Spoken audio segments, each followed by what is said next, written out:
Hello everyone. तो जैसा कि आपका एग्ज़ाम भी नज़दीक है और है ना, हालांकि वीडियो को मेरा पहले अपलोड करना था, लेकिन ये ख़राब मौसम और इलेक्ट्रिसिटी के प्रॉब्लम के कारण से सही से वीडियो नहीं बन पाया, और इवन लाइट ना होने के कारण से हम थोड़ा सा असमर्थ हो पाए। लेकिन अभी आपको है ना, बैक टू बैक तुरंत में विद इन वन आवर में आपको ये दोनों का दोनों मॉडल सेट मिल जाएगा। फर्स्ट आपको मिल चुका है, सेकेंड मॉडल सेट अभी ये हम आपको बनाया जाएगा कंप्लीट एक्सप्लेनेशन के साथ। डिटेल वीडियो होगा। इस वीडियो में आपको है ना, हर एक क्वेश्चन का है ना कंसेप्ट सिखाया जाएगा कि कौन से क्वेश्चन में कौन से नियम से बनाएंगे, उसमें कौन सा रूल लगेगा, कौन सा कंसेप्ट लगेगा, है ना। ताकि अगर वो क्वेश्चन आए तो अच्छी बात है, अगर वो क्वेश्चन ना आए, उसके जैसा ही कोई क्वेश्चन आ जाए लाइक, है ना, तो हम उस क्वेश्चन को भी बना पाए ऐसे। ठीक है, तो बिना कोई देरी का चलिए स्टार्ट करते हैं हम लोग, है ना। क्या है चलिए, तो सबसे फर्स्ट क्वेश्चन हमारे पास क्या है कि which of the following compound has same empirical formula as that of glucose. बोला जा रहा है कि यहाँ पे जो चार ऑप्शन दिए हुए हैं, चारों कंपाउंड लिखे हुए हैं, इन चारों कंपाउंड का है ना, किसका एम्पिरिकल फॉर्मूला एग्जैक्टली सेम होगा हमारे ग्लूकोज से। चलिए, तो सबसे पहले हम क्यों ना ये जान ले कि एम्पिरिकल फॉर्मूला होता क्या है। देखिए, जैसे एक होता है मॉलिक्यूलर फॉर्मूला, ना, किसी भी मॉलिक्यूल का क्या होता है आपका एक मॉलिक्यूलर फॉर्मूला, है ना। मॉलिक्यूलर फॉर्मूला में क्या देखते हैं हम लोग, किसी भी मॉलिक्यूल का, है ना, जितने सारे एटम होते हैं, है ना, कि उसमें कितना एटम है सबको रिप्रेजेंट करके। जैसे अगर हम ग्लूकोज का बात करें, है ना, ग्लूकोज का बात करें तो इसमें क्या होता है, इसका फॉर्मूला C6H12O6, ये, है ना। अब हर हर एक किसी का क्या होता है, अपना एक एम्पेरिकल फॉर्मूला भी होता है। और क्या होता है इम्पेरिकल फॉर्मूला से, समझिए, है ना, कि किसी भी मॉलिक्यूलर फॉर्मूला में से जो एटम्स हैं उसको सबसे सिंपलेस्ट फॉर्म में कैसे लिखा जाए। मतलब अगर इसमें अगर कोई कॉमन नंबर आ रहा है तो सबको कॉमन ले लीजिए। मैंने इससे कंस्टिट्यूएंट में से किससे मैंने रेशियो, सबसे सिंपलेस्ट रेशियो क्या होता है किसी भी मॉलिक्यूलर फॉर्मूला का, वो क्या कहलाता है, उसका मॉलिक्यूलर फॉर्मूला, एम्पिरिकल फॉर्मूला। तो अगर हम इसका देखें तो यहाँ पे ग्लूकोज का क्या होगा, यहाँ पे 6 है, यहाँ पे 12 है, 6 है, 6 कॉमन आ सकता है। तो 6 कॉमन आ जाए तो क्या होगा C1H2 और वो क्या हो चुका 1, तो CH2 एंड O, ये बनेगा इसका एम्पिरिकल फॉर्मूला। मतलब ग्लूकोज का क्या होगा एम्पिरिकल फॉर्मूला CH2O, ये। तो ये है इसका एम्पिरिकल फॉर्मूला ग्लूकोज। हमारे पास क्वेश्चन ये पूछा गया है कि जो चार ऑप्शन है, चारों में से किसका एम्पिरिकल फॉर्मूला मैच करेगा ग्लूकोज से। तो हम क्या करेंगे कि चारों का बारी बारी से एम्पिरिकल फॉर्मूला निकाल के देखेंगे और देखेंगे किसका एम्पिरिकल फॉर्मूला एग्जैक्टली CH2O आता है, मतलब उसका मैच करेगा किससे, ग्लूकोज से। तो अगर हम ऑप्शन नंबर ए का बात करें तो क्या देगा आपका CH3CHO, है ना, जिसको हम एसिटल्डिहाइड एक ये है हमारा, है ना, क्या एसिटल्डिहाइड है ये, हाँ। तो अगर हम इसका लिखे तो इसमें देखिए सबसे पहले मॉलिक्यूलर फॉर्मूला लिखिए। मॉलिक्यूलर फॉर्मूला क्या होगा, इसमें कितने कार्बन है, दो कार्बन, तो दो कार्बन, हाइड्रोजन कितने हैं, 3 और 1 4, 4 हाइड्रोजन, और ऑक्सीजन कितना है 1। तो ये इसका क्या होगा मॉलिक्यूलर फॉर्मूला। अब देखिए यहाँ पे C2 है, H4 है, O1 है। इसमें कुछ भी कॉमन आ रहा है नहीं, अगर किसी में भी 1 आ गया समझिए वो कॉमन कभी नहीं आ सकता, है ना। 1 तो सबसे सिंपलेस्ट फॉर्म है, मतलब यही इसका मॉलिक्यूलर फॉर्मूला होगा और यही इसका क्या होगा एम्पिरिकल फॉर्मूला भी। और इसका एम्पिरिकल फॉर्मूला हमारे ग्लूकोज से मैच नहीं कर सकता, मतलब ए नंबर ऑप्शन हमारा सही नहीं है। चलिए बी नंबर में जाते हैं। बी नंबर क्या है आपका CH3COOH, एसिटिक एसिड है। अच्छा, अगर हम इसका मॉलिक्यूलर फॉर्मूला लिखिए तो कितने कार्बन है, दो कार्बन, तो C2, हाइड्रोजन कितने, 3 और 1 4, तो 4 हाइड्रोजन, ऑप्शन कितने, दो। तो C2H5O2, ये क्या होगा इसका molecular formula of acetic acid. Okay, अब देखिए, अब सी से तो कॉमन आने वाला नंबर है तो बिल्कुल कॉमन आएगा, तो 2 आ गया कॉमन में, तो क्या आपका बचा, है ना, 2 कॉमन में तो क्या होगा C1, फिर H2 और O1 हो जाएगा। इसको हम लिख सकते हैं क्या, C1H2O1, जिसको 1 को आप लिखे ना, लिखे CH2O। देखिए, और इसका जो एम्पिरिकल फॉर्मूला है वो एग्जैक्टली मैच कर रहा है मेरे कैसे, ग्लूकोज से, सेम है ना। इसका मतलब ये हुआ कि ग्लूकोज का जो एम्पिरिकल फॉर्मूला है वो सेम होता है इस हमारे एसिटिक एसिड के मॉलिक्यूलर फॉर्मूला से। इसी कारण से इस वाले क्वेश्चन का मेरा बी नंबर ऑप्शन क्या होगा, वो सही आंसर माना जाएगा। चलिए समझ में आ गया है ना, कोई दिक्कत नहीं होना चाहिए, बहुत ही आसान है, ये सारे के सारे आपको क्लास में करवाया गया है ना।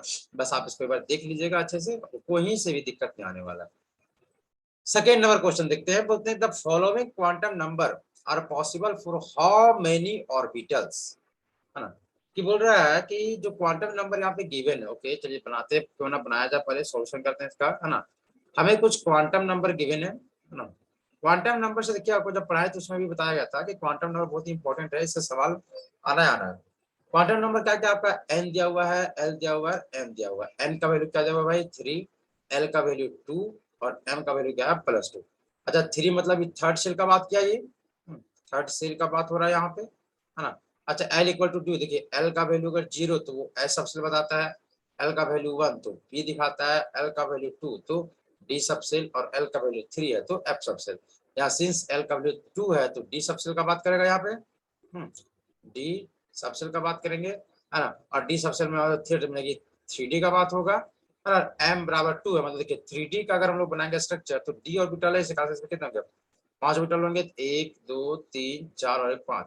इसमें से l का वैल्यू 2 है तो हम लोग जो m का वैल्यू क्या होता है कि -l2 +l जाते हैं हम लोग, है ना। तो l का वैल्यू -2 है तो -2 -1 0 +1 एंड +2 ये होगा ऐसे। तो +2 m का वैल्यू मेरा क्या है +2 मतलब ये वाला ऑर्बिटल है। तो देखिए हमसे पूछा जा रहा है कि ये तीनों कि n का वैल्यू 3, l के वैल्यू 2 और m का वैल्यू 2 कितने ऑर्बिटल के लिए। देखिए यहाँ पे 1 2 3 4 5 ऑर्बिटल है, लेकिन इनमें से क्या इसके लिए तीनों नहीं, इसके लिए n का वैल्यू तो 3 है, l का वैल्यू 2 लेकिन m का वैल्यू क्या है -2, इसके लिए m का वैल्यू -1, इसके लिए 0 1, मतलब कि ये चारों के लिए l का वैल्यू 3 होगा, l का वैल्यू 2 होगा, लेकिन m का वैल्यू डिफरेंट है। और इसमें भी सेम चीज है, लेकिन मतलब ये तीनों मैच करने के लिए मतलब n3 हो, l2 हो, m भी +2 हो, ये ओनली एंड ओनली सिर्फ इसी ऑर्बिटल का हो सकता है, बाकी इन तीनों का कुछ ना कुछ अलग मतलब कुछ मतलब m का वैल्यू क्या होगा अलग होगा। तो ये तीनों क्वांटम नंबर कितने ऑर्बिटल का हो सकते हैं, मात्र एक ही ऑर्बिटल का, जो ये वाला है। इस यहाँ से ऑप्शन बोल रहा है कि कितने, तीन नहीं, तीन का नहीं, दो का भी नहीं, मतलब हमारा सही होगा सर सी नंबर, कि एक ही ऑर्बिटल ऐसा होगा जिसका ये तीनों क्वांटम नंबर होंगे सर। ठीक है, चलिए third number, which has maximum number of atom, है ना। यह चार ऑप्शन दिया हुआ है ना, उसमें से सबसे ज्यादा मैक्सिमम नंबर, है ना, मैक्सिमम नंबर क्या होगा सो देखिए। अच्छा नंबर निकालना है ना। देखिए हम लोग हमेशा बात इसमें कैसे करते हैं मोल में। अच्छा 1 मोल इक्वल टू क्या था 6.02 × 10 का पावर 23, इतना मोलिक्यूल या इतना एटम का बात कर सकते हैं ऐसे, है ना, एटम का बात कर सकते हैं। अच्छा 2 मोल होगा तो 2 मल्टीप्लाइड बाय हो जाएगा, ये 2 मल्टीप्लाइड बाय Na, मतलब हम क्या देख रहे हैं, अगर नंबर ऑफ मोल्स आपका ज्यादा है तो 100% नंबर ऑफ एटम भी जो होंगे वो भी काम भी ज्यादा होंगे ऐसे। तो हमारे पास चार ऑप्शन दिया हुआ है ना, तो चारों हमें क्या करना है, हमें बस ये देखना है कि किसमें ज्यादा मोल्स है। जिसमें ज्यादा मोल्स होगा उसमें मतलब कि नंबर ऑफ एटम भी ज्यादा होगा ऑफ कोर्स, है ना। तो चलिए ऑप्शन नंबर ए का बात करेंगे तो क्या लिखा हुआ है 24 ग्राम मेरा कार्बन है। अच्छा जी जो ब्रैकेट में लिखा हुआ है क्या लिखा हुआ है उसका एटॉमिक मास। तो अगर नंबर ऑफ मोल्स निकालेंगे तो होगा वेट बाय मोलर मास, तो 24 ग्राम दिया हुआ वेट आपका, वेट अगर मास है 12, मोलर मास 12, कितना होगा 2 मोल्स, है ना। बी का ऑप्शन का बात करेंगे तो 56 ग्राम है, 56 मोलर मास, तो 1 मोल निकलेगा। अच्छा ये भी कितना 27 तो ये भी 1 मोल निकलेगा, ये 108, ये भी 108, वहां भी क्या होगा 1 मोल। मतलब बी सी डी तीनों के तीनों, बी सी और डी ये तीनों में कितने हैं 1 मोल है, जबकि आपका ए नंबर का 2 मोल। तो अगर इसमें 2 मोल है मतलब कि जस्ट डबल होगा एवोगाड्रो का, जबकि सब क्या होंगे सिंगल सिंगल होंगे, मतलब कि आपका तीसरा का ए नंबर जो होगा वो होगा करेक्ट आंसर, कि इसमें सबसे ज्यादा नंबर ऑफ एटम पाया जाएगा। सो तीसरा 4 number question, the total number of atom present the total number of atom represented by the compound ऐसे, मतलब कि इस कंपाउंड में टोटल कितने एटम है सो हमसे पूछा जा रहा है। ठीक है, ये तो बहुत इजी क्वेश्चन है हाँ, ये तो जस्ट मैथ है, कैलकुलेशन करना है। देख के क्या लिखा हुआ है आपका CuSO4 and 5H2। अच्छा इसमें एटम है कौन, एक तो कॉपर है, एक सल्फर है, एक ऑक्सीजन है ना, और आपका है एक हाइड्रोजन, इतने सारे एटम है। चलिए तो पता करते हैं, पहले कॉपर कितना है यहाँ पे मास 1, तो कॉपर 1। सल्फर कितना है यहाँ पे 1, तो सल्फर भी 1। ऑक्सीजन देखिए यहाँ पे 4 ऑक्सीजन यहाँ पे है, ये हो गया 4 ऑक्सीजन, और ये इसके पहले मल्टीप्लायर 5, मतलब 5 यहाँ से 4 और ये 5, 9 ऑक्सीजन यहाँ पे है। हाइड्रोजन के बाद यहाँ कितना है 2 यहाँ, तो इससे पहले 5, तो 5 हो 10, तो 10 ऐसे।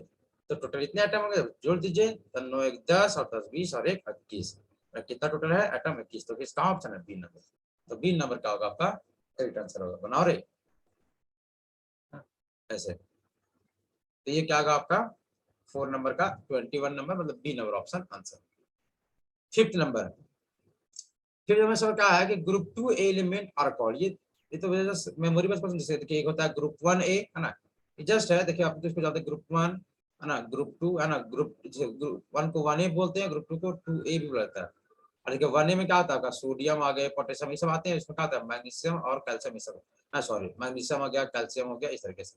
ठीक है, तो जो फर्स्ट ग्रुप वाले होते हैं उनको बोलता है ना अल्कली मेटल, है ना, ये देख लीजिए दोनों बता देते हैं ना, ये क्या कहलाता है आपका अल्कली मेटल, जो यहाँ लिखा हुआ है देख लीजिए, है ना। और जो ग्रुप 2 वाले हैं उसको बोलता है अल्कलाइन मेटल, है ना, अल्कलाइन, है ना, अर्थ मेटल, है ना, क्या बोलता है अल्कलाइन अर्थ मेटल ऐसे। और अगर देखिए यहाँ पे लिखा हुआ है ट्रांजिशन मेटल, देखिए जो डी ब्लॉक वाले एलिमेंट है ना, जनरली हम जनरली का बात कर रहे हैं, हालांकि आपको पढ़ना है 12th में, किसको बोलने किसको नहीं, देखो जो डी वाले ब्लॉक वाले हैं उनको बोला जाता है ट्रांजिशन एलिमेंट मेटल, जो यहाँ लिखा हुआ है इसका से। और इनर ट्रांजिशन हम लोग बोलते हैं एफ ब्लॉक वाले एलिमेंट को, जो एफ ब्लॉक एलिमेंट उसको बोला जाता है इनर ट्रांजिशन मेटल, है ना, ऐसे करके। तो हमसे तो पूछेगा या तो अल्कली या तो अल्कलाइन, तो ग्रुप 1 वाला जिसका मतलब 1s1 आता है ना, S1 जिसका आता है वो सब आपका क्या है अल्कली है, और जिसमें भी S2 आता है सबसे आउटर मोस्ट में, है ना, आउटर मोस्ट में क्या आपका सबका सब अल्कलाइन है। तो ग्रुप 2 पूछा है तो सबसे क्या होगा अल्कलाइन वाला मेरा बी नंबर ऑप्शन। चलिए छठा नंबर है, An element with atomic number 20 is placed in which period of the period? बहुत आसानी, तो बहुत सारा ऐसा ऐसा क्वेश्चन हम लोग बहुत ही ज्यादा प्रैक्टिस कर चुके हैं क्लास में। बोल रहा है कि कोई एटम है, ठीक है, जिसका एटॉमिक नंबर कितना है 20, तो कौन सा पीरियड में, ऐसे 20 है ना, तो फर्स्ट सेल में 2 जाएगा, 8 हो गया, कितना हो गया, है ना 2 8। अब देखिए पहला में कितना कैपेसिटी था 2, तीसरा में कितना 8, तीसरा में कितना 18, बताइए, तो 20 है तो 2 8 में खत्म हो गया, तो कितना बचा भाई 12, तो 12 आपका यहीं पे आ जाएगा थर्ड सेल में ही, है ना, थर्ड सेल में ही 12 ले लेगा ये, ऐसे करके मतलब पक्का कौन सा जाएगा आपका थर्ड पीरियड में। अगर आपको ऐसे नहीं आ रहा है तो आप ऐसे ही समझा सकते हैं, एटॉमिक नंबर अगर 20 है तो इसका क्या लिख दीजिए electronic configuration 1s2 2s2 2p 6 3s2 3p 6 फिर 4, ओके कितना गया, है ना 1s2 2s2 2p6, है ना 3s2 3p6 फिर 4s2, अरे रुको यहाँ पे नहीं, यहाँ पे 8 ही ना जाएगा, ऐसे देखो यहाँ गलत हो गया ये वाला है ना, ऐसे तो क्या बोले हम कि 1s2 2s2 2p6 3s2 3p3 और क्या होगा 4s2, तो आपका ये गया, है ना। अब 4s2 है मतलब कि यहाँ पे कितना आ गया आपका, देखिए यहाँ पर पीस होगा ना 2 4 6 10 12 6 18 और 2 पीस, है ना, देखिए। तो अब हम कैसे डिसाइड करते हैं पीरियड, तो आपका जो एटॉमिक जो भी आप लिखे हैं इलेक्ट्रॉनिक कॉन्फ़िगरेशन में जो सबसे हाईएस्ट ना, जो सबसे हाईएस्ट प्रिंसिपल क्वांटम नंबर होता है ना, जो एन का वैल्यू जो होता है ना, वही होता है सबका पीरियड। तो इसमें देखिए आपका सबसे हाईएस्ट यहाँ पे थर्ड चले 4 जो आ गया, मतलब क्या है 4 होगा, मतलब कि 4 इसका क्वांटम नंबर होगा, प्रिंसिपल क्वांटम नंबर। तो इसी कारण से जो 20 नंबर होगा वो आपका कौन सा होगा फोर्थ पीरियड में, है ना। तो हमेशा आप ऐसे ही लिख के चले, है ना, कि मतलब उसको इलेक्ट्रॉनिक कॉन्फ़िगरेशन लिखिए और उसमें जो सबसे हाईएस्ट एन का वैल्यू होगा, है ना, वही बताता है उसका क्या आपका पीरियड, है ना। ये जो सबसे हाईएस्ट एन होता है वही क्या होता है आपका जस्ट उस पीरियड का नाम, ये कौन से पीरियड में होगा। तो 20 को मैं 4 तक गया, इसी कारण से 4th पीरियड का होगा। ओके देन लेट्स, है ना, मूव फॉरवर्ड। 7 नंबर क्वेश्चन क्या है, the total number of ions present in 111 gram of calcium chloride.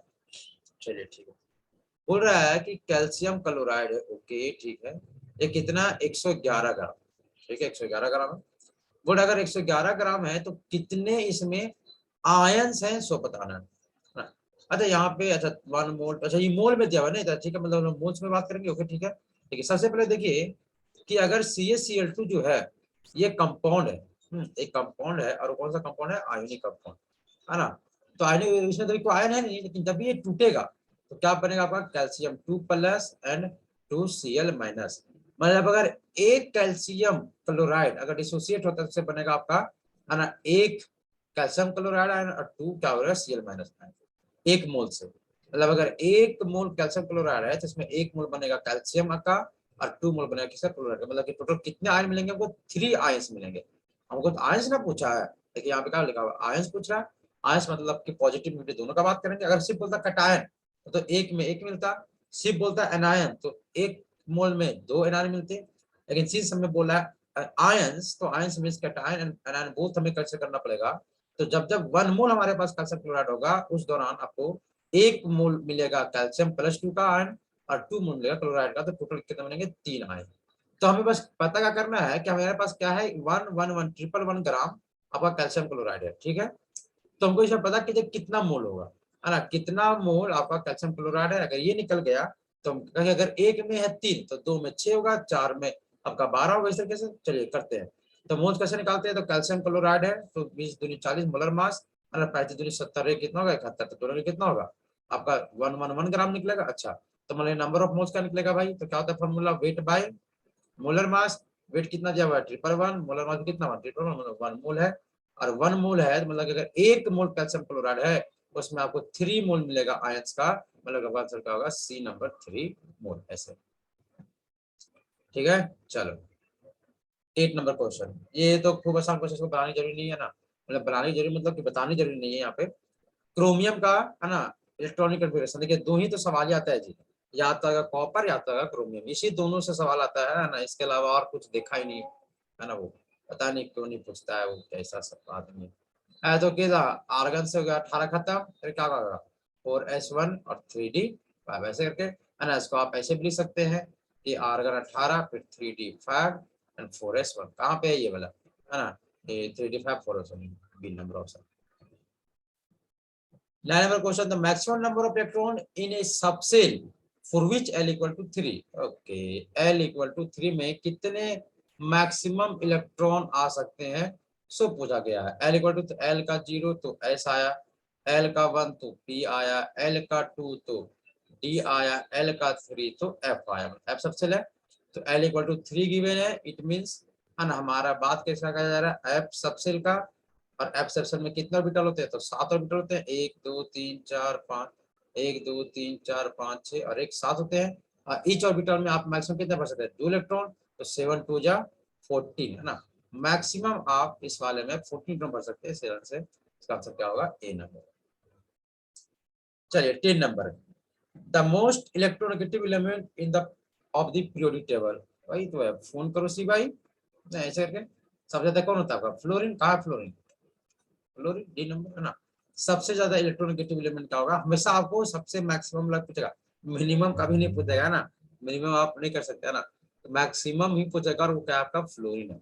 उसके बाद कौन आता है तुम्हारा? ऑक्सीजन। उसके बाद क्या आपका नाइट्रोजन। ऐसे ये 3 का हमेशा आपको याद रखना चाहिए।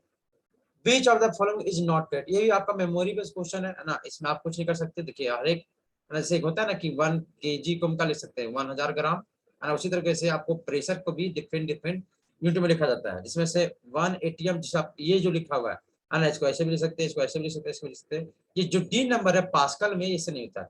1 atm पास्कल तो होता है, लेकिन होता है 1.01 इंटू 10 का पावर 5 पास्कल, है ना, इतना ज्यादा होता है। लेकिन यहाँ पे हमारा क्या दिया हुआ है? मात्र 1.1 10 का पावर 5, तो हटा दिया, खत्म कर दिया। हाँ, इसी कारण से ये जो डी नंबर ऑप्शन है वो सही नहीं है। बाकी 1 एटम को हम 760 टॉर भी लिख सकते हैं, है ना। मतलब कभी कोई क्वेश्चन आपको लिख भी देगा कि if the pressure is 760 torr, तो समझ जाएगा वो कुछ नहीं 1 atm ही दिया हुआ है। ऐसे नहीं बोले तुमको, बोले कि मेरे पास 1000 ग्राम केला है, इसका मतलब आप समझ जाइए कि वो कुछ नहीं, 1 kg केला ही बोल रहे हैं आप, है ना। ऐसे पे तो ये जस्ट है ना एक प्रेशर को एटीएम या तो अलग अलग क्वांटिटी में भी अलग अलग यूनिट में भी इसको रिप्रेजेंट किया जा सकता है, जिसमें से आपका ए बी और डी सी है ना, वो सही है। डी वाला का सही ऐसे होता है 10 का पावर 5 से, लेकिन यहाँ पे 10 का पावर नहीं दिया है, मतलब ये आपका सही नहीं है। तो आपसे पूछा जा रहा है कि which of the following is not correct, ये तो करेक्ट है, ये भी करेक्ट है, डी नंबर आपका क्या होगा? आंसर होगा कि ये जो बात लिखा होगा सही नहीं है। तो 11 का क्या आंसर होगा आपका? डी। 12 का फॉर्मूला ऑफ जिप्सम साल्ट, तो 10 से पढ़ते आ रहा है, कैल्शियम सल्फेट 2s2, है ना। जिप्सम साल्ट का फॉर्मूला ये होता है। Which of the following pair contains gases heavier than nitrogen? अच्छा, यहाँ पे जो पेयर दिया हुआ है उसमें से कौन कौन से, जैसे यहाँ पे दिखा में है तो 2 गैस, यहाँ भी गैस है, यहाँ भी गैस है, यहाँ भी गैस है, यहाँ भी गैस है। इसमें से है ना कौन से गैस का पेयर है, मतलब दोनों के दोनों गैस जो नाइट्रोजन से ज्यादा भारी होंगे? हैवी मतलब भारी, ठीक है। नाइट्रोजन का कितना मोलर मतलब बताइए? 28 ग्राम। मतलब कौन से गैस का, है ना, हर एक गैस का मतलब पेयर में आपका मोलर मास है ना ज्यादा है, उस बात का हमें करना है जिक्र, है ना। इसमें देखिए, इसमें क्या पहले ऑप्शन नंबर ए क्या है आपका? CO2 and SO2। तो CO2 कितना हो गया? 12 प्लस 32, तो कितना हो गया आपका? 44 ग्राम। ये तो ज्यादा हो गया। SO2 कितना होगा? 32 प्लस में 32, तो कितना हो गया? 64 ग्राम। देखिए ये दोनों के दोनों का जो मास है उसका नाइट्रोजन का ज्यादा है, मतलब ये जो पेयर है आपका उसके पास ज्यादा मैक्सिमम मोलर मास है इससे नाइट्रोजन से। इसका मतलब ये होगा आपका 13 का ए नंबर ऑप्शन सही होगा। चलिए 14 बोल रहा है CaC2 react with water to give. अच्छा CaC2 का अगर हम लोग रिएक्शन, हो CaCa2 का रिएक्शन करते हैं तो क्या देगा? सो किसके साथ? वाटर के साथ। एक काम करते हैं, बड़ा सिंपल सा, कैल्शियम कार्बाइड, ये देखो ये कैसे लिखा हुआ है, देखो C2 है, मतलब 2 कार्बन और कैल्शियम से बताया। C2 मतलब ऐसा बताया, इसको तोड़िएगा, CaC2 को कैसे टूटेगा? कैल्शियम पर 2 पॉजिटिव और C2 पे 2 नेगेटिव। कैल्शियम में 2 पॉजिटिव समझ में आ रहा है, 2 पॉजिटिव है। C2 मतलब 2 नेगेटिव, मतलब देखो 2 कार्बन है जिसमें से 1 2 3 कार्बन, इसमें भी 1 नेगेटिव, इसमें भी नेगेटिव, तो उसको लिख के देखिए एकदम एग्जैक्टली मैच करेगा, है ना? कि 2 कार्बन 2 कार्बन, 1 और 1 2 कार्बन, उसमें क्या 2 नेगेटिव, तो मतलब C2 जो है वो C2 माइनस वो आपको इस फॉर्म में है। देखिए, तो जब इसका पानी के साथ रिएक्शन करेंगे, देखिए माइनस है और वाटर के पास क्या मिलेगा आपको? H प्लस, तो इसका माइनस H प्लस को ले लेगा। अच्छा, उसी तरह से ये भी माइनस H प्लस को ले लेगा, क्या बनेगा बस C ट्रिपल बॉन्ड C, इससे जुड़ जाएगा H, इससे भी जुड़ जाएगा H, तो ये बनेगा आपका एक कंपाउंड H, मतलब यहाँ पे क्या बनेगा आपका? अच्छा, Ca तो OH को ले लेगा वाटर से, CaOH2, और क्या बनेगा? CH ट्रिपल बॉन्ड C और H, ये बनेगा आपका कंपाउंड। तो मीथेन बनेगा नहीं, मीथेन तो हो ही नहीं सकता। अच्छा, इथेन नहीं, इथेन भी नहीं बोलते। अच्छा, इथिलीन और एसिटालिन, देखिए ये नाम आपको बताए थे बार बार, है ना? देखिए इथिलीन किसको बोलते हैं? 2 कार्बन डबल बॉन्ड के साथ उसको बोलते हैं इथिलीन, और 2 कार्बन ट्रिपल बॉन्ड के साथ उसका बोलते हैं एसिटिलीन। तो क्या होगा सर? डी नंबर आपका होगा सही आंसर, एसिटिलीन। चलिए 15, what is the volume occupied by 8.8 gram of carbon dioxide at 31 degree Celsius and 1 bar pressure और R का वैल्यू? ये तो कुछ नहीं है, मतलब ये समझिए आपका कैलकुलेटर काम है आपका, तो उसमें कुछ काम ही नहीं है। आपको बोल रहा है कि क्या होगा वॉल्यूम ऑक्युपाइड, मतलब आपको निकालना है वॉल्यूम। आपको गिवन क्या क्या है उसको देखिए, है ना? आपको पता है पहले CO2 गैस है जिसका वजन दिया हुआ है, वेट कितना आपका? 8.8 ग्राम, ठीक है। उसके बाद आपको टेम्परेचर दिया हुआ है, कितना दिया हुआ है आपको? 31.10 डिग्री सेल्सियस, ओके ठीक है।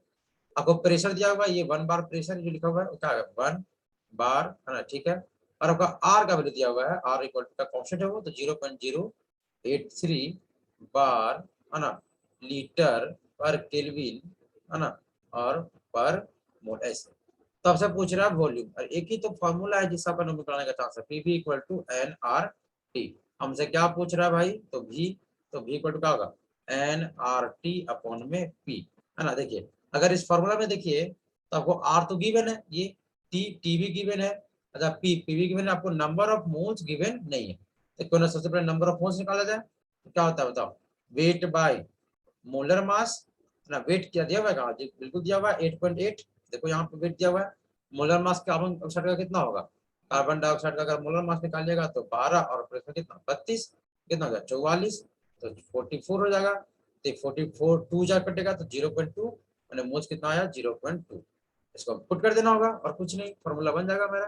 अच्छा, नया पेज लेते हैं हम लोग, है ना? उसमें क्या करेंगे हम लोग कि आपका भी निकालना था, तो एन आर टी अपॉन में क्या था? पी। एन का वैल्यू कितना लाए हमने? 0.2, है ना, मल्टीप्लाइड बाय आर का वैल्यू कितना? 0.083, है ना, 0.083, है ना। और टी का वैल्यू कितना? अच्छा देखो इसमें 31.10, इसको फिर 273 से हम लोग कर लेंगे, इसको जोड़ लेंगे, ताकि हर एक बार वैल्यू हमेशा केल्विन में ही पुट करना है। कहीं भी दुनिया का फॉर्मूला हो, है ना, आप उसको टेम्परेचर को हमेशा केल्विन में ही पुट करें, है ना, कभी भी डिग्री सेल्सियस में ना पुट करें, इसको पहले केल्विन में चेंज कर लीजिएगा, है ना। 31.10 प्लस 273 ऐसे, ठीक है। और प्रेशर दिया हुआ है 1 बार प्रेशर, है ना, यहाँ पे आएगा 1, इसका कट जाएगा, खाली ओनली लीटर बचेगा, आप लिख के देख लीजिएगा, है ना। आप खाली मैथ बता यहाँ पे, है ना, तो कर लीजिएगा गुन्ना, तो आपका आ जाएगा लगभग कितना, है ना, आपका ये इतना आता है ना। हम बनाए थे, हमने देखे थे इसको, है ना। तो 5.05 आपको ये यहाँ पे 5.05 लीटर आपका आ जाएगा आंसर, है ना, ऐसे, है ना। सो देख लेना, गुना है, कुछ बचा क्या? इसमें कुछ नहीं बचा, ऐसे। चलिए 16 number question, IUPAC name of the compound, ये तो क्या ही बताया ना, CH3 CH, है ना, फिर क्या आपका CH, फिर CH3 है ना, फिर C2H5 है, एंड आपको क्या है? CH3। देखिए बहुत को एकदम बहुत तेज बन के इसको बोल देगा मेन चेन, है ना, इन्हें सीधा दिख रहा है, इसी को मेन चेन, ठीक है, गलत हो जाएगा। मेन चेन कैसे हो सकता है? अब देखिए नीचे यहाँ पे ज्यादा कार्बन है ना, 2 कार्बन है यहाँ पे, तो हमें 1 2 3 4 कार्बन का मेन चेन बना। अगर हम इसको बनाए तो 1 2 3 4 5 ऐसे ना बनेगा मेन चेन, इसका आंसर ऐसे नहीं। अगर जो मेन चेन होगा वो इस तरीके से होगा आपका मेन चेन, ऐसे ये होगा आपका मेन चेन। जब मेन चेन होगा तब का ये भी ब्रांच और ये भी क्या बनेगा? आपका ब्रांच। नंबरिंग करेंगे, अच्छा नंबर किधर से करना, जिधर से मेरा ब्रांच सामने पड़े तो आप इधर से आपका जाएगा राइट हैंड साइड से, तो 1 2 3 4 एंड 5। तो 2 एंड 3 पे 2 मिथाइल है, तो 2 एंड 3 पे क्या होगा, डाई मिथाइल, और 5 कार्बन है, इसका आंसर पेंट, और सब के सब सिंगल बॉन्ड तो क्या होगा, पेंटेन। तो 2 3 डायमिथाइल है कहीं पे, यहाँ देखिए 2 3 डायमिथाइल 3 नंबर ऑप्शन है ना, तो इसमें क्या होगा आपका answer D. 17 number, be the most stable critical among the following is, सबसे ज्यादा स्टेबल कौन क्रिटिकल है, देखिए। अच्छा कौन कौन है बताइए, देखिए क्या लिखा हुआ है, C6H6 CH2 and CH2 radical, ऐसे लिखा हुआ है। लिखा हुआ है सी, यही आपका ए नंबर ऑप्शन है ना। बी नंबर अगर लिखे तो क्या लिखा हुआ है, C6H5CH पर रेडिकल एंड यहाँ पे CH3। अच्छा देखिए यहाँ पे पहला में लिखने में गलती क्या, यहाँ पे C6H5 मतलब यहाँ 5 नहीं होगा, आपको यहाँ पे 5 होगा ना, मतलब 6 नहीं, तो अगर यहाँ पे 5 चला जाएगा। अच्छा फिर सी नंबर का बात करें तो क्या आपका CH3 एंड CH2 इस पर रेडिकल, और डी नंबर क्या आपका CH3 CH रेडिकल और CH3, ये तो बता चुके इस क्लास में। तो देखिए C6H5 मतलब कुछ नहीं, क्या लिखा हुआ है, बेंजीन है ना, देखिए आपका यहाँ पे बेंजीन है वो, फिर क्या आपका CH2 ए नंबर को लिख रहे हैं, और यहाँ पे रेडिकल यहाँ पे। अच्छा देखिए इसके बगल में क्या डबल बॉन्ड है क्या, नहीं, तो रेजोनेंस नहीं कर सकता है, और इसमें ओनली 2 अल्फा हाइड्रोजन होंगे। अगर इसको बनाया जाए तो क्या होगा आपका बताइए, इसमें बेंजीन लगा हुआ है, और बेंजीन में लगा हुआ है CH, और फिर इससे क्या लगा हुआ है CH3, और रेडिकल यहाँ पे है देखिए, तो इसमें तो अल्फा हाइड्रोजन है ही है, और इसके बगल में डबल बॉन्ड भी है, मतलब ये रेजोनेंस भी कर सकता है, प्लस में रेजोनेंस और है ना हाइपर कंजुगेशन दोनों है। जबकि इसमें ओनली हाइपर कंजुगेशन होगा, इसमें क्या होगा ओनली हाइपर कंजुगेशन, इसमें क्या होगा ओनली हाइपर कंजुगेशन, मतलब कि बी नंबर ऑप्शन जो होगा वो सबसे ज्यादा स्टेबल है, क्योंकि इसमें रेजोनेंस के साथ साथ हाइपर कंजुगेशन भी इंक्लूड है, मतलब क्या होगा बी नंबर ऑप्शन जो होगा है ना, जो बी नंबर ऑप्शन होगा वो क्या होगा correct answer of this question.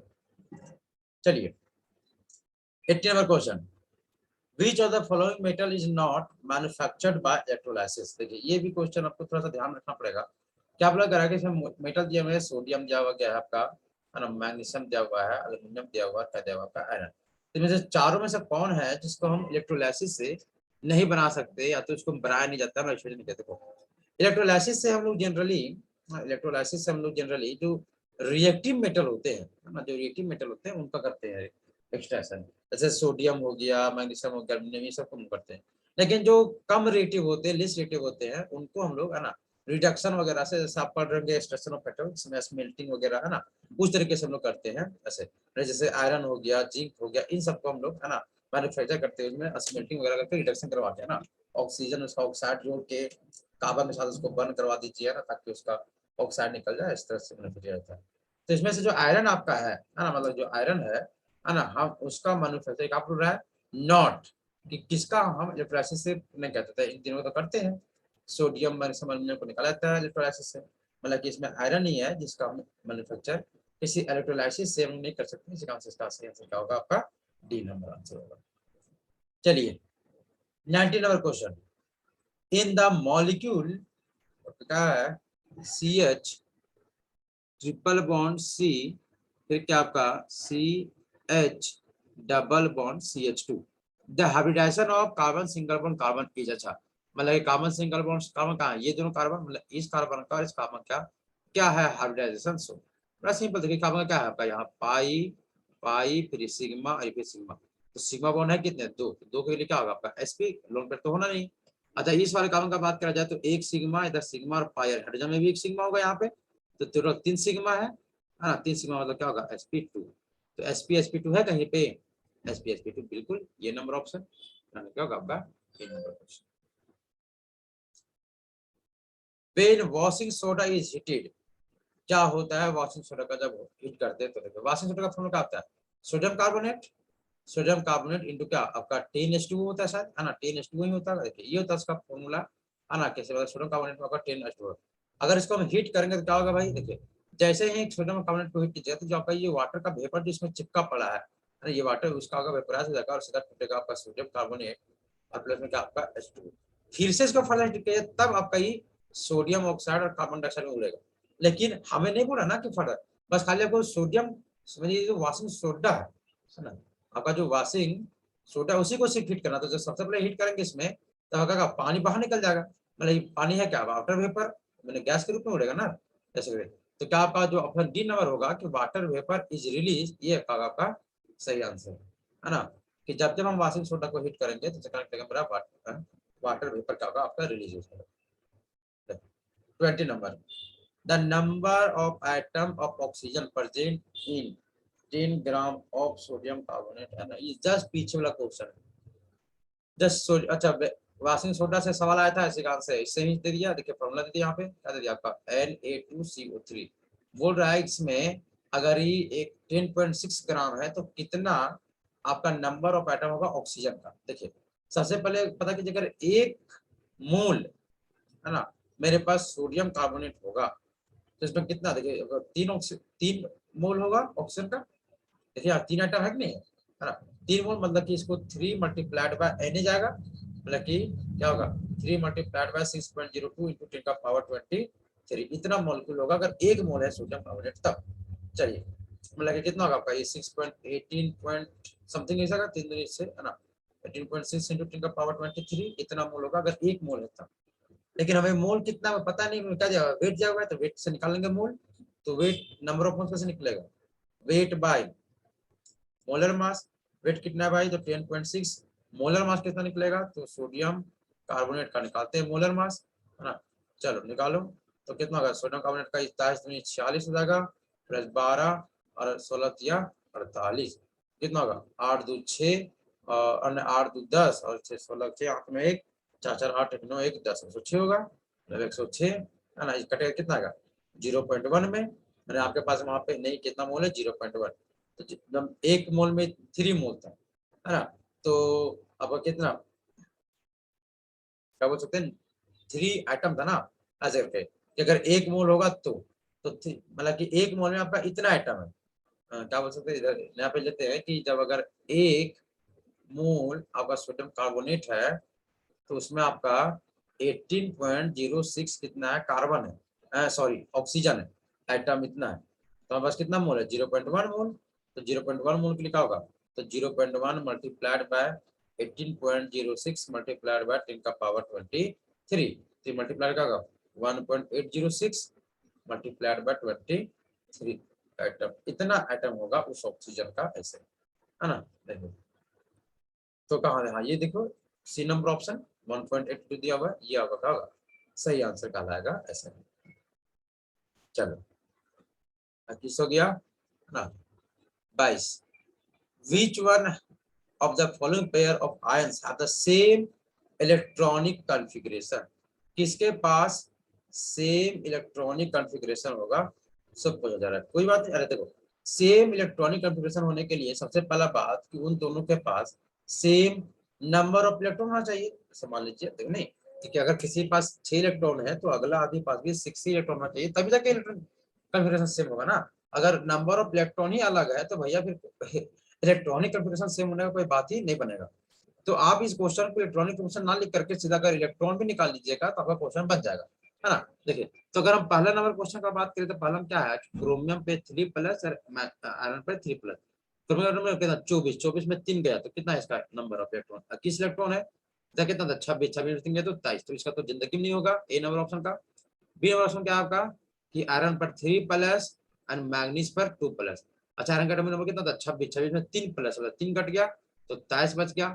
Manganese का एटॉमिक नंबर कितना है 25, 25 में 2 प्लस मतलब 2 निकल गया, तो कितना हो गया आपका 25 में 3 तो 23। देखिए इन दोनों के पास सेम नंबर ऑफ इलेक्ट्रॉन है और अगर सेम नंबर ऑफ इलेक्ट्रॉन है तो इसका इलेक्ट्रॉनिक कॉन्फ़िगरेशन भी सेम होगा। इस प्रकार से बी नंबर ऑप्शन क्या होगा आपका सही होगा कि हाँ इन दोनों के पास आपको सेम इलेक्ट्रॉनिक कॉन्फ़िगरेशन होगा। आप लिख के देख लीजिएगा आपको सेम मिलेगा क्योंकि नंबर ऑफ इलेक्ट्रॉन सेम है, तो भैया आपका इलेक्ट्रॉनिक कॉन्फ़िगरेशन भी सेम ही होने वाला है। और इन दोनों को हम आपस में आइसो इलेक्ट्रॉनिक भी बोल सकते हैं है ना, अपने सुविधा के अनुसार से, क्योंकि दोनों के पास सेम नंबर ऑफ इलेक्ट्रॉन है। So that's our question, the ratio of radii of first orbit of sodium sorry hydrogen helium plus ऐसे मैंने बोल रहा है कि अगर इन लोग का रेडियाई का अगर हम फर्स्ट ऑर्बिट का अगर हम लोग ले तो क्या होगा रेशियो। सो देखिए सबसे पहले रेडियस निकालने का फॉर्मूला क्या होता था 0.529 है ना, फिर क्या होता है आपका n स्क्वायर अपॉन में z है ना, ये होता है आपका, है ना, एंगस्ट्रॉम में किसी भी अगर एटम का निकालना है अगर आपको, है ना, क्या उसका रेडियस, तो जिसमें से आपको पता ये तो जस्ट नंबर है, जो जेड है वो दिखाता है उसका एटॉमिक नंबर को, एटॉमिक नंबर को, जो एन है वो बताता है ऑर्बिट को, है ना, कि कौन से ऑर्बिट में इलेक्ट्रॉन घूम रहा है, सो फर्स्ट में कि सेकेंड में कि थर्ड में, सो लेकिन तो अगर हम लोग रेडियस ऑफ हाइड्रोजन का बात करेंगे, तो हाइड्रोजन का पहले बात करेंगे इलेक्ट्रॉन कहाँ घूम रहा है, हाइड्रोजन का एटॉमिक नंबर 1 है, तो ऐसे करके इसमें इलेक्ट्रॉन कितना है 1, तो फर्स्ट ऑर्बिट में घूम रहा है, तो क्या रेडियस, तो 0.529 मल्टीप्लाइड बाय 1 का स्क्वायर, क्योंकि फर्स्ट ऑर्बिट में घूम रहा है, हाइड्रोजन का एटॉमिक नंबर 1, तो 1, तो इसका मतलब क्या निकलेगा इसका 0.529 एंगस्ट्रॉम ऐसे निकलेगा। ठीक है भैया। हाँ, और अगर हम बात करें फिर, है ना, किसका रेडियस ऑफ किसका लिथियम का है आपका हीलियम टू, हीलियम पर पॉजिटिव है, तो क्या होगा 0.529 मल्टीप्लाइड बाय, अच्छा हीलियम पर कितना इलेक्ट्रॉन का हो जाता है एटॉमिक नंबर 2, तो 2 इलेक्ट्रॉन भी, लेकिन एक प्लस इसका एक इलेक्ट्रॉन बचा है, कि मतलब ये भी पहला ही ऑर्बिट में होगा, मतलब यहाँ भी क्या होगा n स्क्वायर, लेकिन हीलियम का एटॉमिक नंबर 2 तो ऐसे निकलेगा, क्या होगा, तो 0.529 बटा 2 जाएगा ये, है ना। और अगर हम लोग रेडियस निकालेंगे किसका लिथियम 2 प्लस का, तो इसमें भी फर्स्ट ऑर्बिट का ही बात होगा, इसमें भी क्या होगा 0.529 इंटू 1 का स्क्वायर, क्योंकि पहला ऑर्बिट ये भी है, लेकिन इसका एटॉमिक नंबर कितना है 3, तो 3 हो जाएगा, क्या होगा 0.529 अपॉन में 3 एंगस्ट्रॉम ऐसे। तो इन तीनों का रेशियो, अच्छा इनको देखिए तो ये आपका इसमें नीचे क्या है 1 है, अच्छा जो ऊपर वाला डाटा है 0.529 0.529 तीनों का सेम है, मतलब अगर हम तीनों का अगर रेशियो लेंगे, एक नया पे लेते हैं, अगर ratio radius of hydrogen, ratio radius of helium पर प्लस, और ratio is to radius of lithium पर 2 प्लस का ले, तो 0.529 जो तीनों में है सेम कॉमन, तीनों कट जाएगा, तो बचेगा क्या, तो इसका बचेगा 1/1 पहले वाले हाइड्रोजन का, इज टू इसका 1/2, और इज टू क्या 1/3, ये ना बचेगा भैया, ये कट गया तो 1/1, ये 1/2 और 1/3, ये बनेगा आपका इसका रेडियस। अब हमारा जो ऑप्शन है उसमें सब एक पूरे नंबर में है ना, आपका एक नेचुरल नंबर में दिया गया है, तो इसका मतलब कि आप इसको फ्रैक्शन में रख सकते हैं क्या, नहीं, अच्छा, तो अगर फ्रैक्शन में लिखा है, नेचुरल में लिखा मतलब जो नीचे जो है वो सब जगह 1 आना चाहिए, तो अगर नीचे सबको 1 लाने के लिए क्या कीजिए कि अपने मन से, है ना, ऊपर में कुछ मल्टीप्लाई कर दीजिए तीनों में, क्योंकि अगर जो नंबर आप एक में मल्टीप्लाई कर रहे हैं, आपको सेम नंबर तीनों में मल्टीप्लाई करना पड़ेगा, है ना, क्यों हम ऐसा कर रहे हैं, ताकि ये तीनों मेरे पास क्या आ जाए 1 आ जाए, और हमारा आंसर में आपका क्या आ जाए, है ना, कि ऊपर में सिर्फ नंबर बचे, नीचे 1 1 हो जाए, 1 को लिखेंगे ना लिखेंगे, ताकि मेरा आंसर मैच कर पाए। तो कौन से नंबर पर करेंगे, देखिए देखिए नीचे जितने कौन से नंबर है 1 है 2 है और 3 है, तो 3 मल्टीप्लाई कर दीजिए, कितना होगा 3 2 6 और 6 1 6, तो 6 है, तो अगर 6 नंबर से अगर सबको अगर किया जाए मल्टीप्लाई सबके, है ना, न्यूमरेटर में, तो क्या होगा 6/1 इज टू 6/2 इज टू 6/3, क्योंकि अगर हम एक नंबर सब में मल्टीप्लाई कर रहे हैं भाई, तो क्या लिखाएगा 6/1 को 6 ही लिख सकते हैं, 2 3 जा 6 हो जाएगा, तो 3 लिखाएगा, और 3 2 जा 6 तो 2 लिखाएगा। देखिए अब नीचे 1 है तो 1 को लिखे ना लिखे, क्या होगा 6:3:2, ये होगा रेडियस रेशियो ऑफ हाइड्रोजन का, हीलियम का एंड लिथियम का। तो ऑप्शन है क्या आता है 6:3:2, हाँ बी नंबर ऑप्शन बिल्कुल है, तो जो बी नंबर ऑप्शन होगा क्या होगा आपका सही आंसर। चलिए 24 number, the ratio of number of moles of solute to the number of moles of solution is called, ये तो जस्ट डेफिनेशन वाला क्वेश्चन है ना, कि क्या बोल रहा है, अगर नंबर ऑफ मोल्स ऑफ जो सॉल्यूट होगा, है ना, उसको अगर रेशियो ले ले डिवाइड करते हैं ना, number of moles of solution का, सॉल्यूशन मतलब क्या, उसमें सॉल्यूट भी और क्या आपका सॉल्वेंट भी दोनों से, है ना, जिसको हम लिख सकते हैं number of moles of solute divided by total number of moles, तो ऐसा क्या बोलते हैं हम लोग पढ़ते आ रहे हैं ना, मोल फ्रैक्शन, इसका होगा आंसर सी नंबर। 25 नंबर क्या बोल रहा है कि Boyle's law of gases give relationship between, ये तो पहले वाले मॉडल सेट में है कि जो आपका बॉयल्स लॉ क्या बताता है कि प्रेशर इज इनवर्सली प्रोपोर्शनल क्या होता है आपका, है ना, वॉल्यूम का, ये आपका बॉयल्स लॉ का था कहानी, है ना, तो बोल रहा है किसके बीच में रिलेशनशिप देता है, तो प्रेशर एंड वॉल्यूम, तो प्रेशर एंड वॉल्यूम होता होगा ए। अच्छा प्रेशर एंड टेम्परेचर के बीच में कौन देता है आपको चार्ल्स लॉ, है ना, और प्रेशर एंड टेम्परेचर के बीच में, है ना, ऐसे करके आपका गेल ल्यूसक देता है, और volume and number of moles के बारे में क्या देता है, गेल ल्यूसक देता है ना, ये जो को नहीं पढ़ना है ऐसे करके, और वॉल्यूम में कौन देता है आपको एवोगाड्रो, नंबर ऑफ मोल्स आया कहीं भी तो एवोगाड्रो ही देता है आपको वहां पे कहीं भी ऐसा लगेगा। तो हमारे बॉयल्स लॉ को पूछा था, इसी बात से हमारा क्या होगा आपका pressure and volume answer. 27 number बोल रहा है 3 कंटेनर ए बी सी अच्छा इसको लिखते जाते हैं तो आपको सॉल्व करने में इजी पड़ेगा। इससे यहाँ पे सॉल्यूशन करते हैं। क्या कि 3 कंटेनर है, एक का नाम है ए, एक का नाम है बी, एक का नाम है सी, ठीक है, जिसका वॉल्यूम सेम है। अच्छा वॉल्यूम कंटेन, अच्छा हाँ इक्वल वॉल्यूम, ठीक है, लिखा मतलब इक्वल वॉल्यूम मतलब वॉल्यूम से मतलब इसका जो बी होगा इसका भी बी होगा, इसका भी क्या होगा बी होगा, ठीक है। और जो गैस है इसमें ए में आपका ऑक्सीजन है, मतलब ए में ऑक्सीजन गैस है, बी में आपका नियोन, देखो ऑक्सीजन लिखा हुआ है यहाँ पे, सिंस गैस लिखा गया है मतलब कि O2 के फॉर्म में होगा। नियोन क्या आपका नोबल गैस मतलब नियोन जस्ट आपका नी के फॉर्म में होगा। एंड मीथेन, मीथेन तो पता होगा CH4, ये गैस रखे पड़े ABC में एट सेम टेम्परेचर, मतलब टेम्परेचर भी तीनों में क्या आपका सेम है, okay.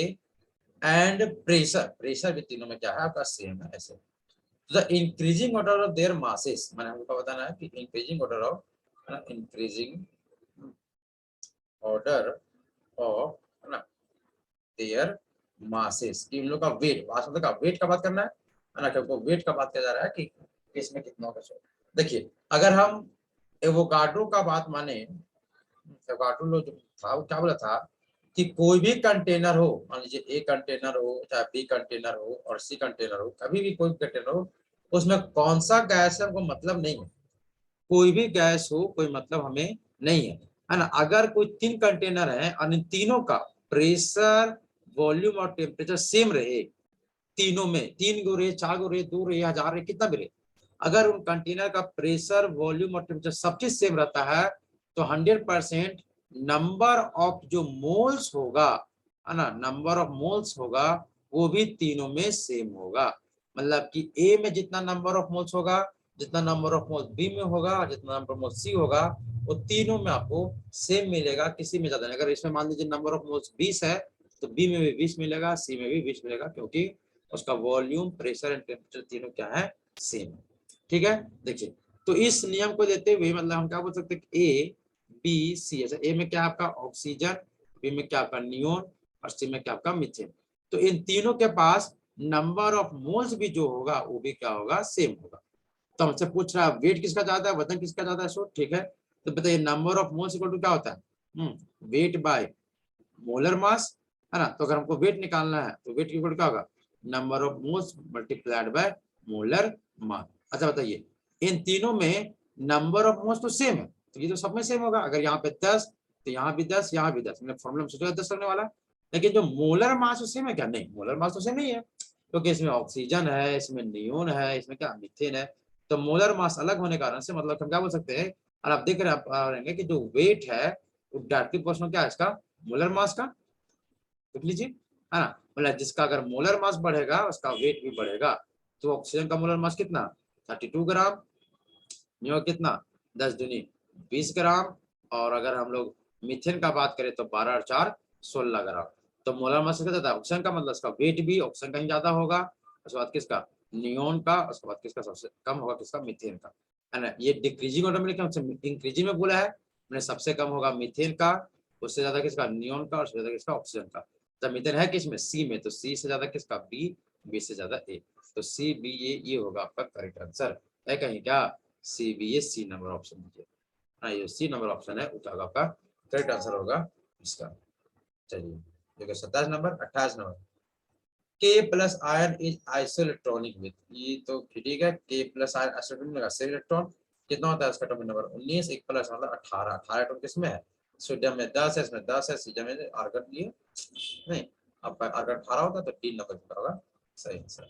29, Which of the following is not an electrophile, कौन इलेक्ट्रोफाइल नहीं है, सो इलेक्ट्रोफाइल नहीं है अगर है तो जितने भी माइनस वाले होते हैं सबके सब क्या होते हैं आपके न्यूक्लियोफाइल, है ना, सबके सब न्यूक्लियोफाइल होते हैं, मतलब यही जो है वो क्या है इलेक्ट्रोफाइल नहीं है। बाकी इसमें भी प्लस है तो ये भी होगा, इसमें भी प्लस ये भी होगा। BF3 में भले प्लस नहीं है लेकिन इसमें BF3 में क्या है 6 3 ही बॉन्ड है, तो इसके बाद 6 इलेक्ट्रॉन है, मतलब इसके बाद भी डिफिशियंसी है, ल्यूविस एसिड है ये, है ना, ये भी इलेक्ट्रोफाइल है, मतलब कि बी नंबर इलेक्ट्रोफाइल यहाँ पे नहीं है, वो क्या है न्यूक्लियोफाइल। तीसरा क्वेश्चन है कि हेटेरोलिटिक क्लीवेज ऑफ 6 बॉन्ड में result in the formation of, अच्छा कि अगर हेटेरोलिटिक टूटता है CX का बॉन्ड तो क्या फॉर्मेशन करेगा सर। हेटेरोलिटिक में तो भैया बड़ा सिंपल है, इलेक्ट्रोफाइल बनता है कार्बनिक लेपर, हेटेरोलिटिक मतलब एक तरफा। अच्छा CX में X का क्या होता है पार्शियली नेगेटिव, उसका होगा पार्शियली पॉजिटिव, टूटेगा तो इधर की ओर जाएगा इलेक्ट्रॉन, तो क्या होगा C और X अलग अलग हो जाएंगे, X पे माइनस बनेगा, C पे बनेगा प्लस, और कार्बन पे प्लस बनना क्या कहलाता है? एक तरह का कार्बोकेटायन। कार्बन पे बना पॉजिटिव तो कार्बोकेटायन का बनेगा, तो कहीं जाना कार्बोकेटायन होगा, तो आपका सही answer B number. The correct order of decreasing first ionization energy is, okay ये अच्छा क्वेश्चन है मेरे ख्याल से, है ना। चलिए क्या बोल रहा है कि आप उसको ऑर्डर लगाइए क्या फर्स्ट आयनाइजेशन एनर्जी का। फर्स्ट आयनाइजेशन एनर्जी हम आपको पहले वीडियो में समझा चुके हैं, मतलब कि जो पहला मॉडल सेट है ना, कि क्या कहलाता है मेरा फर्स्ट आयनाइजेशन एनर्जी सोर्स, है ना, कि एक इलेक्ट्रॉन निकालने में जो आपको एनर्जी रिक्वायर्ड होगा, है ना, किसी एटम में गैसेस स्टेट करने के बाद, तो कहलाता है आपका फर्स्ट आयनाइजेशन एनर्जी। चलिए यहाँ पे हमें उसी का बात करना है। यहाँ पे है कौन कौन एटम भाई? तो लिथियम है ना, फिर आपका बेरिलियम है और बोरोन है, कार्बन। इसका एटॉमिक नंबर 3, इसका एटॉमिक नंबर 4, इसका एटॉमिक नंबर 5, इसका एटॉमिक नंबर 6। और जबकि बात करें तो 2n1, 2n2, 2n3 और 2n4, मतलब सबका इलेक्ट्रॉन थर्ड ही शेल में खत्म हो रहा है। इसका मतलब कि सब सेकेंड ऑर्बिट में आने वाले हैं, ऐसे। ठीक है भैया, तो मतलब कि सब लेफ्ट से, देखो हमको पता क्या है कि लेफ्ट से अगर हम राइट जाते कभी भी पीरियोडिक टेबल में, है ना, तो आपका जो जेड इफेक्टिव होता है क्या होता है? बढ़ जाता है, और जेड इफेक्टिव बढ़ने के कारण से इसका साइज जो होता है क्या होता है? घट जाता है। मतलब अगर साइज का बात करेंगे तो लिथियम से ज्यादा, लिथियम सबसे ज्यादा बड़ा होगा, फिर उससे छोटा कौन होगा? बेरिलियम, और उससे छोटा फिर बोरोन, और सबसे छोटा होगा कार्बन। ये होगा इसका क्या? साइज का। हमसे क्या पूछा? साइज का। अच्छा हमसे साइज नहीं पूछा, हमसे पूछा आयनेशन एनर्जी। लेकिन हम जानते हैं कि जिसका साइज सबसे छोटा होता है उसमें इलेक्ट्रॉन निकालना सबसे मुश्किल होता है। मतलब अगर इसमें देखा जाए तो लिथियम में से सबसे छोटा कार्बन का, तो कार्बन का इलेक्ट्रॉन निकालने में सबसे ज्यादा टफ होगा। मतलब सबसे ज्यादा एनर्जी अगर हमें लगेगा, है ना, सबसे ज्यादा एनर्जी लगेगा, आयनाइजेशन एनर्जी कितना लगेगा? आपका कार्बन में सबसे ज्यादा। तो कार्बन सबसे ज्यादा है कहाँ? देखो तो ए और बी में कार्बन सबसे ज्यादा है, बी में भी कार्बन सबसे ज्यादा है, लेकिन सी और डी में तो कार्बन है ही नहीं, तो ये तो सी और डी हो ही नहीं सकते। तब का आंसर होगा या तो ए या तो बी। अच्छा लिथियम का शायद सबसे ज्यादा बड़ा है ना, मतलब कि तो इसमें सबसे कम लगेगा एनर्जी, तो सबसे कम किसका होगा? लिथियम का। और देखिए दोनों भी लिथियम है, मतलब कि अंतर है किसमें? बोरोन और बेरिलियम में, मतलब इन्हीं दोनों में कि किसका ज्यादा होगा। सो देखिए अगर नॉर्मली देखिए हम, है ना, नॉर्मली देखिए तो हमारे अनुसार से, मैंने नॉर्मल का बात करें, अगर हम नॉर्मल का बात करें तो बोरोन का ज्यादा होना चाहिए था किससे? बेरिलियम से, क्योंकि इसका साइज छोटा है। लेकिन ऐसा नहीं है, क्यों नहीं है? देखिए क्योंकि भले साइज छोटा लेकिन बेरिलियम एटॉमिक कितना होता है आपका? 4, तो क्या होगा? 1s2 और 2s2। ताकि बोरोन का एटॉमिक नंबर कितना? 5, तो 1s2, 2s2 और 2p1। देखिए क्या होता है कि बेरिलियम का जो लास्ट इलेक्ट्रॉन है वो फुल फिल्ड है, फुलफिल्ड है ना, जबकि इसमें 2p1 आपका एक सिंगल फील्ड है। तो इस कारण से भले ही बेरिलियम का साइज बोरोन से बड़ा है, बेरिलियम का साइज भले ही बोरोन से क्या बड़ा है, लेकिन फुलफिल्ड होने कारण से जल्दी इलेक्ट्रॉन देना पसंद नहीं करता है। इसी कारण से इसका आयनाइजेशन एनर्जी बोरोन से ज्यादा होता है। मतलब कि अगर हम आयनाइजेशन एनर्जी का बात करें, आयनाइजेशन एनर्जी का, तो भले ही बोरोन का साइज छोटा है लेकिन इससे भी ज्यादा एनर्जी, है ना, मैंने बेरिलियम का साइज बड़ा है बोरोन से, लेकिन बेरिलियम का आयनाइजेशन एनर्जी ज्यादा होता है किससे? बोरोन से। तो ओवरऑल क्या निकलेगा ऑर्डर भाई? देखिए सबसे ज्यादा किसका होगा? कार्बन का, सबसे छोटा है भले, अरे हाँ बेरिलियम का भले फिर, लेकिन वो बस बगल वाले से जीत सकता है, अपने एडजेसेंट से जीत सकता है, ऐसा नहीं सबसे। तो सबसे छोटा कार्बन, इसका आंसर कार्बन का सबसे ज्यादा होगा, और सबसे कम किसका होगा? तो कम होगा लिथियम का। अब बेरिलियम और बोरोन में भले ही बोरोन का साथ छोटा है, बेरिलियम का हो जाएगा आपका ज्यादा, क्योंकि इसका साइज फुलफिल्ड है और बोरोन का कम। तो ये होगा आपका करेक्ट ऑर्डर। तो कार्बन, फिर बेरिलियम, फिर बोरोन, ऐसे कौन आपका बी नंबर ऑप्शन, और आपका बी नंबर होगा आपका सही आंसर। 31 हो गया। 32 का बात करेंगे तो क्या है? अल्डिहाइड एंड कीटोन्स आर, ये तो क्लास में इतना बार बोला गया कि क्या होता है, हालांकि अल्डिहाइड और कीटोन्स क्या है? सो है ना, कौन सा आइसोमर? एक अल्डिहाइड और क्या आपका फंक्शनल आइसोमर, है ना। ये तो मतलब कि इसमें तो कोई गलती करने का चांस ही नहीं बनता। कहाँ गया फंक्शनल ग्रुप आइसोमर? मतलब ये number option. 33 the correct sequence of atomic radii, ये तो जस्ट पीछे बताए हैं है ना, कि आपको एटॉमिक रेडियस का बताया। कौन कौन है आपके पास? बताए सोडियम है, फिर क्या मैग्नीशियम है, फिर क्या आपका अल्युमिनियम है और सिलिकॉन। अच्छा ये 11, ये 12, ये 13, ये 14, मतलब कि सब एक ही लाइन में है। सोडियम, फिर मैग्नीशियम, फिर क्या अल्युमिनियम और सिलिकॉन। देखिए लेफ्ट से राइट जाने पर क्या होता है? साइज डिक्रीज होता है, मतलब कि सोडियम सबसे बड़ा होगा, फिर उससे छोटा मैग्नीशियम, फिर वैसे और सबसे छोटा कौन होगा? तुम्हारा सिलिकॉन। कहाँ है आपका? ए नंबर ऑप्शन का होगा आपका सही आंसर। 34 इंडक्टिव इफेक्ट इन्वॉल्व, है ना। इंडक्टिव इफेक्ट किसको बोलते हैं? प्लस आई वाला को नहीं, प्लस आई ऐसे सुने होंगे, या तो क्या माइनस आई। प्लस में क्या होता है देखिए, जैसे कार्बन में जब एक्स लग जाता है कोई भी हाइड्रोजन, तो जो सिग्मा बॉन्ड के थ्रू से इलेक्ट्रॉन लेते हैं, है ना, मैंने सिग्मा बॉन्ड के थ्रू से इलेक्ट्रॉन किसी को खींचना या पुल करना अपने तरफ, क्या बोलते हैं? इलेक्ट्रोनेगेटिविटी। और उसी का बोलते हैं लोग इंडक्टिव इफेक्ट बोला जाता है इलेक्ट्रॉन को, है ना, मैंने सिग्मा बॉन्ड के थ्रू से, सिग्मा बॉन्ड के थ्रू से अगर आप इलेक्ट्रॉन को, है ना, अगर आप पुल या पुश कर रहे हैं, खींच रहे हैं या पुश कर रहे हैं या धकेल रहे हैं, है ना, तो क्या कहता है इंडक्टिव इफेक्ट। तो सबसे पहले पाई इलेक्ट्रॉन का तो बात ही नहीं होगा यहाँ पे, तो ये नहीं हो सकता, है ना, और ये बी और डी तो हो नहीं सकता। अब रहा ए और सी, क्योंकि ये दोनों सिग्मा सिग्मा इलेक्ट्रॉन है। Inductive effect always deals with but sigma electron, है ना, नॉट विथ, है ना, पाई इलेक्ट्रॉन वाला। अब रहा बात यहाँ पे क्या है, एक वर्ड लिखा हुआ है यहाँ पे डिस्प्लेसमेंट और लिखा हुआ है डीलोकलाइजेशन। देखिए डीलोकलाइजेशन का मतलब क्या होता है कि जैसे कि अगर यहाँ का कोई इलेक्ट्रॉन सीधा ट्रांसफर हो जाए, इसको बोलते हैं मैंने अपना पोजीशन वो चेंज कर दिया, है ना, सीधा ट्रांसफर हो गया एक जगह से दूसरी जगह पे। और डिप्लेसमेंट का मतलब होता है बस उसकी तरफ खिंचाना है, उसकी तरफ जाना, ट्रांसफर होना। तो सिंस ये जो पाई सिग्मा इलेक्ट्रॉन है उसमें क्या हो रहा है, बस आपका जाता है ना, कंप्लीटली जाता है, मतलब कि उसमें बस पुल और पुश वाला बात होता है ना, कभी भी मतलब अपना पोजीशन चेंज नहीं की बॉन्ड यहाँ से टूट के चल गया उसके साथ नहीं, ये इलेक्ट्रॉन बस अपनी तरफ पुल किए हुए रहता है, मतलब यहाँ पे डिस्प्लेसमेंट होता है ना कि डीलोकलाइजेशन, है ना।